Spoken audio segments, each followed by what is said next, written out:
Okay. So meeting call to order 7:03. Hey, everybody here, state your name. Lee Wessler's here. Bill Adams is here. Pam Spaeth is here. Lori Barefoot is here. Jean Beth Pillow is here. Bernard. Beth Bernard is here. Gordon Stern is here. Okay, and anyone know about Grace? I haven't heard anything from her. Okay. So I guess. Do you need to assign someone to take the meeting notes? Not it. No, it'll be, she's done this before where she just uses the recording. Yeah, I can send her the recording tomorrow morning. Okay. Okay, so Jim just chimed in, so I guess he can take Grace's spot. So he's a alternate to see. Sure. Okay, no public here. So any motion on approving the minutes? I have one thing I'd like corrected in the minutes. And it's not a major item. It's just the garden club had a plant sale on June 7th, not a meeting. Okay, And I have one thing in the meeting minutes that should be corrected. Or unmute it, you have to say something. It says that I volunteered to nominate that Zimmerman. It wasn't me. I think that might have been Lisa, Lisa. Yeah. I agree she should be nominated, but I don't know her. And I think we Lisa- passed the deadline and I didn't do it. Well, if you don't say something. Okay, so you can. Pam, you got something to add? No, I can't hear nothing. You don't never want to shut off. See, you can, as the host, you can mute them. Okay. I don't know if she's trying to say something. Okay, with those two revisions, any other comments on the minutes? As revised, I move to approve the minutes. Is there a second? Second, Pam Spaeth. Okay, any further discussion? Okay, hearing none, all in favor of passing the minutes, say aye, raise your hand. Aye. Aye. Any Aye. opposed? Nobody opposes, any abstentions? Okay, unanimous, passes. Okay, so Grace isn't here, so we have a treasurer's report. We may be out of here before 7:30, Crystal. You might have to. No chairman's report. So let me check my agenda. Moving on to communications. Any? Patients, so they skipped over public. If they don't know that you're on, they should, but they haven't done anything to you. Can I Pam do tell us believe you- that there was, sorry, Crystal, you're not coming through very loud. All right, let me turn up my volume. Can Pam Manella mute herself? Can We're you, hearing- Or Lee, as the host, you can mute. Oh, Okay. I take Pam Manella. Who's Pam Manella? Do we have a guest? Be a member of the public? oh, Hi, yeah, I'm sorry, we're members of the public. It's Pam Manella and Ray Morgan from 161 Oh. Quarry Road. Sorry, I can't, if I mute you, I can't hear you. Okay, I Oh. apologize. I saw Pam and I don't have my glasses on, so. No, it always shows up my name. Okay, so we're gonna back up then. So we do have public to participate. So Pam, welcome to our forum and how can we help you? I'm here with Ray and I'm gonna let Ray speak. We own the property at 161 Quarry Road and we noticed back in April, you guys walked with, I'm gonna get these meetings wrong, but the Land Preservation Committee that we've been going to their meetings. And we had an interest in the town land that everybody is looking to possibly, I guess, sell to Wyndham Land Trust, and a lot of our driveway happens to be on that as a right of way. Yeah, Well, Crystal? I think it was an encroachment But that an- was an never, That was an open space land acquisition and preservation walk, I believe on April 2nd or April 12th. I'm the Conservation Commission representative to that group. I Yes. did do the walk with them. We did at the last 2 meetings discuss it, and I believe we are compiling a list of questions and concerns that we will be sending forward to our town attorney and seek his guidance about the issue. That would be why we're here, because we just want to make sure if you guys had any questions. There's so many committees, we don't want to miss one, because if not, I don't want to be sleeping at the wheel if we end up losing something or missing out on something. That's why we're sitting here tonight as a public participation. So if you had any questions for us, and you feel more than free, and we'll just keep going the course if we could. okay, I believe that you purchased the property from someone Yes. else who, Yes, I give you the history. We purchased that from the Cartier resident. Okay, that's the 161 Quarry Road. That's the house up on the hill, totally off the grid, solar house up there. And I think we've got like 40 acres up there. Yeah. Okay, and that's what we're in. And when we walked the property, the town owned that property. That was a big plus for us. Okay, and then when the Wyndham Land Trust bought the one on a plus, that was a plus. But we noticed that the Wyndham Land Trust wanted to pick up that, and our boundary, we bought almost 2,600 feet, and our driveway is almost, I think 1,200 feet through that land. And we're just in talks, and we're open for suggestions and what we can do to keep it as one homestead. And that's all we're trying to do. And, I know there's been talk about, giving up the development rights. That's assumed we'd figure that right along. We've got the same mission statement as the town and the Wyndham Land Trust. So that's, like I said, if there was any questions we could answer. I have a question for Crystal. Were you able to find the selectmen's meeting minutes where the driveway was discussed? Judy found the selectmen meeting minutes when the person you said who used to be the chair of the Conservation Commission came to the selectmen's meeting and spoke about it. And I'll have to go through and find those. I don't have them here in front of me. Okay, I don't Um, what's that? know. They have a meeting.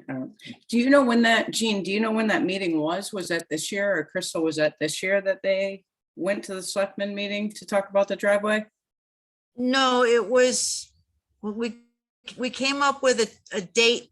It was probably prior to 2008. Because the driveway was in fact put on town land. And it was brought up by the chairman at the time to the Board of Selectmen, who notified them that this driveway was an encroachment on the town land. And he recommended that the Board of Selectmen at the time consult with the attorney, because there was no easement granted for that driveway. Okay. And I don't know what happened after that. I just remember the conversation. Oh, yeah. No, thank you. Trying to get all our facts. Yeah. Jeff left us his map when he took over the property of a surveyor's copy where it said right away for the driveway. And I don't know what he got from John, his brother. So, no, that's all right. I was just curious. I'll start looking. Yeah, like I said, I don't believe in easement. I'm not aware that an easement for that driveway was granted. I think it was put in without one. And I don't know what legally that means at this point. Right. Well, thank you. Okay, any other questions for Ray or Pam? No, I do that. I think that's it. Like, unless you had any questions for us, like you said, we've been in conversation with everybody, and whatever we can do, like you said, sort it all out.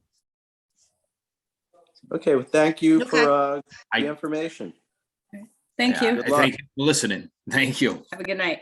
You're welcome. Okay, so moving on to any notifications in our mailbox, Crystal? Usually Grace comes in and checks. I can go look if you want to move on to the next item. I'm here at Okay. the town hall, so I'll just run out there. Thanks. Okay, I, so I all do know that a Girl Scout troop wrote you a letter. And I think sent it to the town hall. So Okay. I would expect that to be there. Okay, Crystal, got it. So all business, so Jean, you had a communication and a recommendation for the town?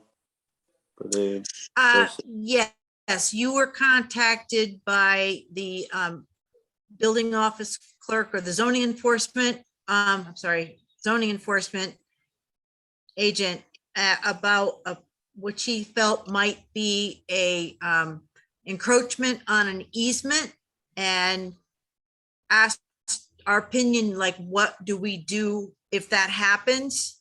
And I took the information she gave me and looked at it, and strangely enough, it was a property that when they, according to the NECOG property map, when they did the open space set aside for a subdivision, they divided their lawn in half, and the front half is on a small lot associated with the house, and the back of the lawn that has pond frontage and a dock and some other structure that I can't quite pick out from Google Earth. It appeared that it was still there because Google Earth has a timeline and you can slide back and forth to see what was present at one time and not at another time. So I did find the dock and the, looks like a small gazebo that was already there when that open space was set aside. I don't know why it would have been done that way, because usually you don't do an open space easement on land that have structures on it. But apparently the new property owner wants to start a business, a wedding business in their barn, and they were denied because they don't have the required land to do it. But that, so they were told, no, they can't open that business. But I want to do a family wedding on their property with a tent. And her question was, I don't think she has room for the tent. Where would they park and all this other stuff? And turns out they own 3 parcels of land, 2 small open space, I mean, 2 small building lots, one's built and the other one's not. And the piece of open space parcel that includes the back half of their lawn and the pond and part of some kind of a hayfield or something. And looking at all the maps, I could determine that you can park on the other building lot that's not built and walk across the bridge to get to their property. I was able to put a rectangle the size of the tent, and I decided it didn't appear there was any kind of a encroachment on the easement. And that was my answer to her question. And I never heard back from her since then. Thank you. Any questions for Jean? Crystal, you got something in the mail? Yeah, we have, these must not have been here at the end of April when Grace checked the mailbox, and there's no date, so, but they've both gone by. Something from Aquarian Water Company, submit your nomination for environmental champions by May 6th. And then something from Connecticut Land Conservation Conference, Gather on the Land, Conversations Among Generations. And it was a series of different Zoom topics that was held all last week. This was also on the Sustainable Connecticut calendar, these conferences, but again, I don't think there was much notification because Grace would have picked these up at the end of April. And this were both May 6th and May 12th. So we didn't really have advance notice, and that's all we have. Okay. Anything open? Oh, sorry, Jean. I was just gonna say, a Girl Scout leader said she sent us a letter and to the town hall. So I was surprised it's not there. Hasn't come in yet. Was it addressed to the Conservation Commission? Well, I told her to address it to Lee at the town hall. I can give you a hint of what they were asking for. They want to put a pollinator garden in at Roseland Park, and they wanted to know if we would contribute to their project. I said that was something we need to discuss at a meeting, and they were to contact Lee, and I don't know, maybe she mixed up some numbers or whatever, because I would have had, she sent it a couple weeks ago and said, nobody's gotten back to me yet. Like, we didn't meet yet. So, This is Jordan. Didn't we have a pollinator pathway garden in there already, a Roseland Garden? And we have a garden there already? okay. Well, there's we have a rain garden at Roseland Park, and there's some other garden off of Arvidsson Road, but this is going to be a new pollinator garden inside the park. Jean, did they say in what way they wanted the Conservation Committee to donate or to help? I believe they were looking for a financial support. I also told them to apply for money from the Last Green Valley. And I also suggested they contact the Garden Club to see if they get a donation from them as well. But we didn't get the letter, so. Roseland Park's got space for this? I'm Roseland Park- sorry. Roseland Park got space for this? Yes, Rick is, actually Rick told them to contact me to talk about it. And I've been consulting with them on what types of plants to put in it and who to talk to. I suggested they go talk to the Larsons at Sprucedale Garden to get some advice on what plants would be good under those circumstances. And they're going to take the girls down there to talk to them. Hey,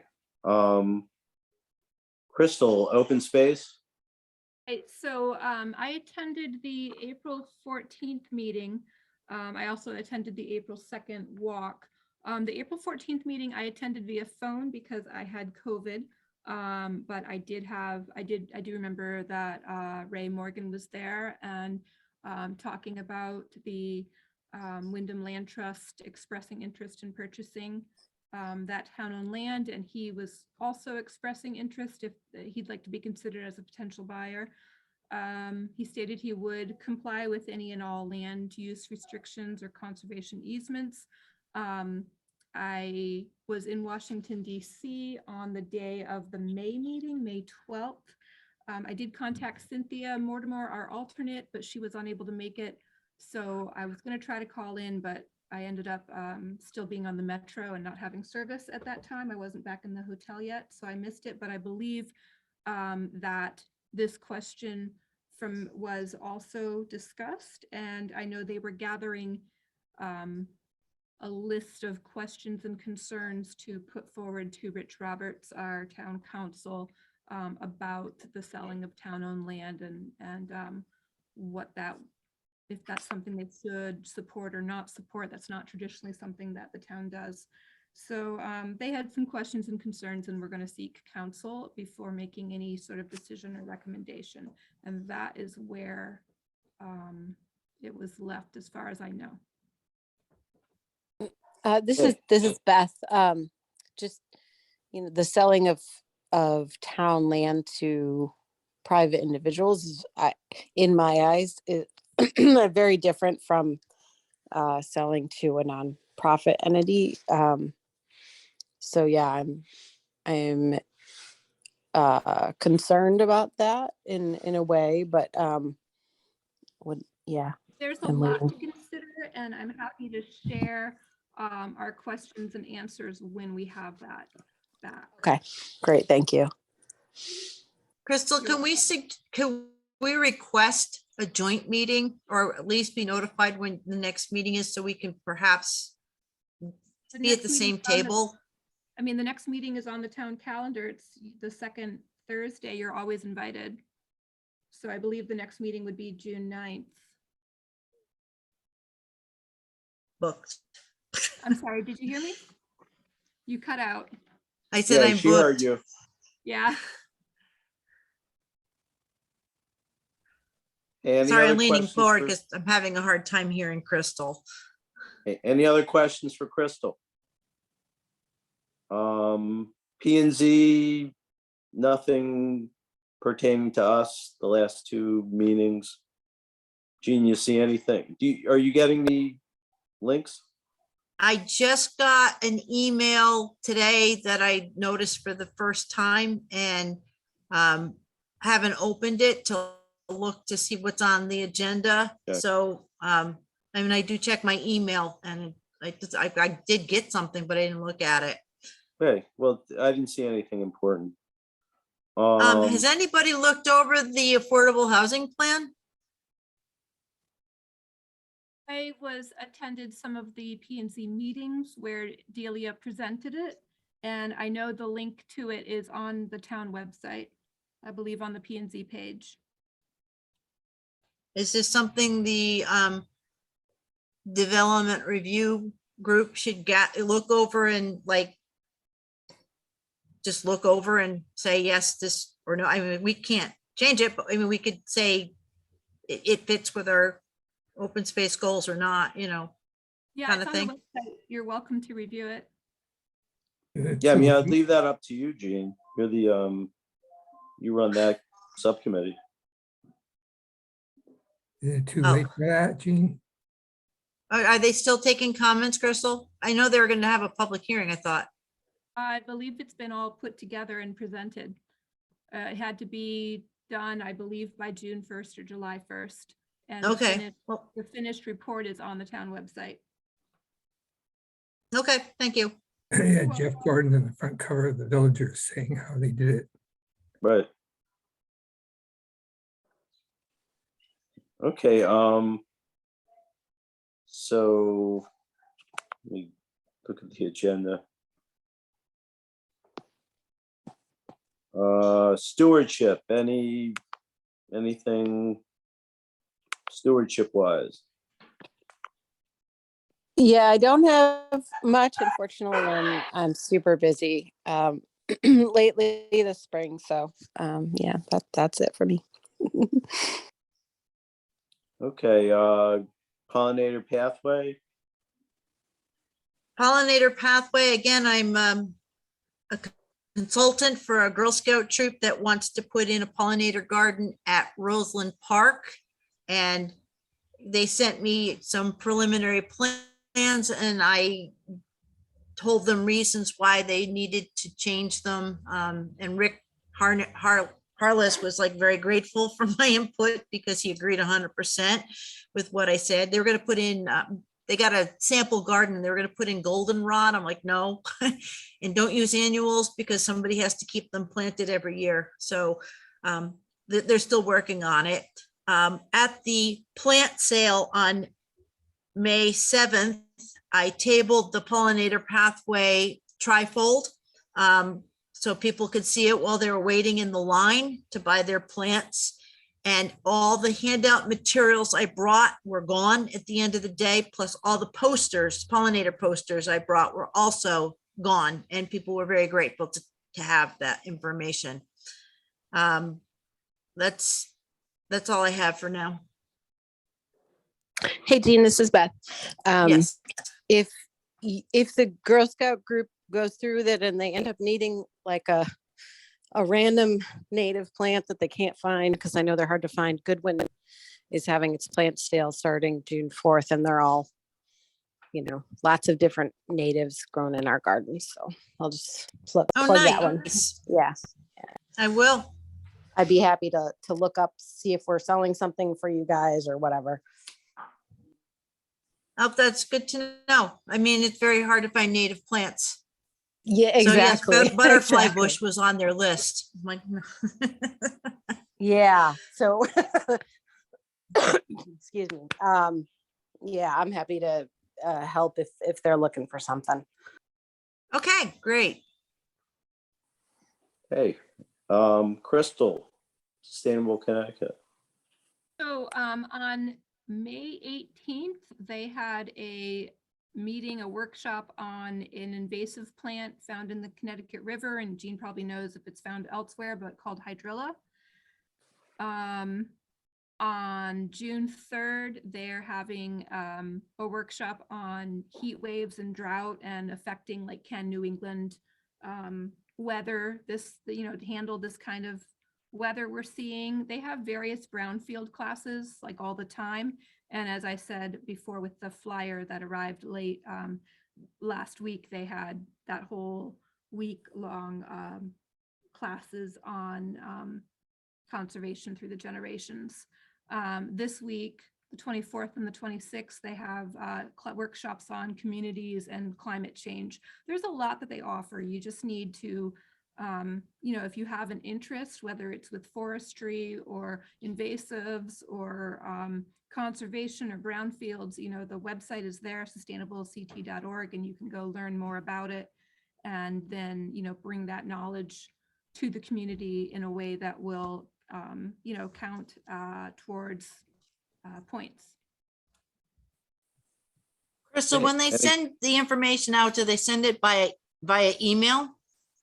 I go to their website and check. I do get, like, once a month, I get an email update, but I just go to their website and click on training and events, and the calendar's right there. And from the calendar, you can see the titles, the dates, the times, and click and register right there. It's a great way for some of our members to get, professional development, if that's the word to use for it. And it's at no cost. So Right, I and recommend it if you do have time to take part in some of the workshops. There's a wide Are they variety. mostly during the day or in the evening? They're both. I've seen them both. I think through all the workshops, I might have seen one or two that had a small fee, but most of them are free. And a lot of them are on Zoom. And I've seen them in the day and during the night, and they cover a very wide variety of topics, and they change monthly. So, if anyone has time and wants to go browse, there's a lot on there. Thank you. Okay. Any other questions for Crystal? Moving on to new business. I have to Anyone? leave. Oh, you're Sorry. leaving? I'm leaving. I've got to go. I Okay. gotta- By the way, you looked marvelous in Washington. I saw the pictures on Facebook. You like the tiara? Thank you. My sister sewed all those dresses. She's amazing. She sewed them? All of them. She did one dress every weekend for like 4 weeks. Wow. Was it a ball or a prom? I forgot what it was. It was the Bridgerton Ball in Washington, D.C., based on the Bridgerton Netflix series. And it was a lot of fun. Yes, Crystal wearing a gown and a tiara. It's not your everyday look, so it was fun to see. Okay. You guys have a good night. Thank you. Bye. Night. Okay. Bye. Okay, anyone have the opportunity to go to any workshops? This is Beth. I went to that CLCC workshop that was announced. It was 3 consecutive Zoom 2-hour Zoom sessions that focused on engaging youth, how we can engage youth in our land trusts, and also climate change as well. So yeah, it was useful, definitely. One quick upcoming event is Monday, June 20th at 6 p.m. We're doing and finally doing an opening for that trail that is on CFPA property in Woodstock on Pond Factory Road. I had been calling it the Hibbard Trail before because it was the property of the Hibbard family, but we did end up calling it the Wabaquasit Trail. And that's to recognize the Native American tribe in the area, the band of the Nipmuc Indians. So it's on the 20th, Monday at 6 p.m. We're not inviting the public at this point. We're inviting some CFPA board members, some of the former landowners, and the conservation commission. So I hope you all can come and just see the trail, and we'll take a hike together. It's on my calendar. Yay. Anyone else? Just Yeah, quick, Jim. what was the date of that? June 20th at 6 p.m. Thanks. Anyone else attend a workshop or know of an upcoming workshop? Gene, June 10th will be the Thames River Basin Partnership Floating Workshop. This year's theme is going to be celebrating the 50th anniversary of the Connecticut Wetlands Protection Act and the Clean Water Act, both passed in 1972. We'll have a keynote speaker, Denise Savigno, who's been very big on conservation policy making and working with our state legislators to come and give a little talk about the significance of the acts. Following that, we'll have a presentation on the ambassadors for water quality in Connecticut. The bald eagle has returned to Connecticut. We have breeding bald eagles here. So I haven't decided who's going to be the speaker yet for that, but we will have someone give a presentation on the status of our bald eagles. And then after that, we're going to do a tour of the Plainfield Trout Hatchery on the Quinnebog River. The morning program is going to be down at Plainfield. So we'll go do a tour of the trout hatchery. There'll be a light lunch, and those who want to go on the floating part of the workshop, it's a BYOB event, bring your own boat. And we're going to transition over to the Brooklyn Quinnebog River boat launch and go on a paddle on the Quinnebog River, go upstream and then float back down, with being led by Ranger Bill Reed from the Last Green Valley.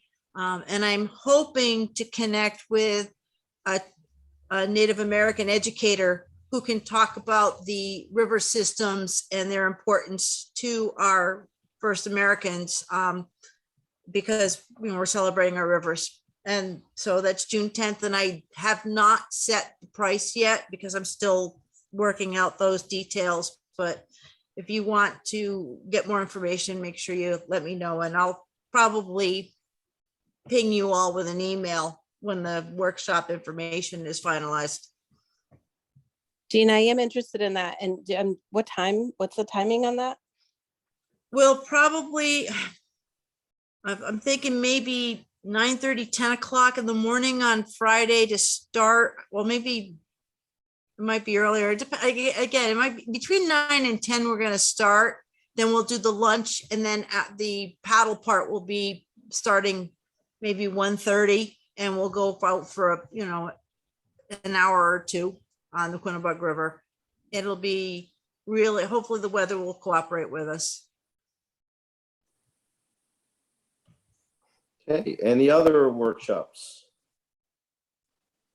Okay, then we'll move to open discussion. Beth, anything to bring up? Nothing here. Laurie, Yeah. Jordan? Nope. Pam, No, Jean? Not this week. Whoa, Jim? Nope. Hey, anything else for the good of the order? If not, is there a motion to adjourn? so moved, Pam Spade. Okay, Pam and then Jordan seconds. So, everybody, thank you for coming. Thanks, Pam Question, and where do we Ray. meet next month? Hopefully still virtual, because Crystal had COVID, I just had COVID. So I'm not Oh, ready wow. to. We're in I don't kind of think a it's surge safe. right now. Okay. Yeah, I don't think it's safe right now. No, it's about as bad as it could be right now. Yeah. Yeah, I know a lot of people who dodged that bullet for 2+ years, and they're coming down with it now for the first time. And what were your symptoms likely, if you don't mind me asking? Oh, just a little cold. Nothing, like a really mild cold. I thought Well, it was that's nice. allergies. My sister got a really bad headache, and she had all kinds of things going on. She had it pretty hard, not like in the hospital hard, but, and now my neighbor is a teacher and she's got it. And so it's there. Out there. Yeah, I'm seeing more patients in the last week or two than at the height of the other iterations. Wow. So unless they're they bringing force it us into in, the office instead of home testing? Or they're reporting it to you? no, most of, no, 90% are home tests. In fact, probably 95% are home tests. They just call. So they're I've just seen- calling you up and say, I have COVID, or they come Yeah. in and say, my test was positive. No, Let me they call breathe and on say, you. No, they call and say I have COVID. What do I do? So, Oh, okay. and now we have a treatment. So if they're high risk, I order the treatment. Okay, that's good to know. So I've dodged it so far. unless we're forced to be live, I would definitely recommend keeping it virtual Agreed. because we're I not out of the agree. woods. Okay, So same. oh, I can hit end recording. So Grace, hopefully you got all this. Thank all you guys and have a wonderful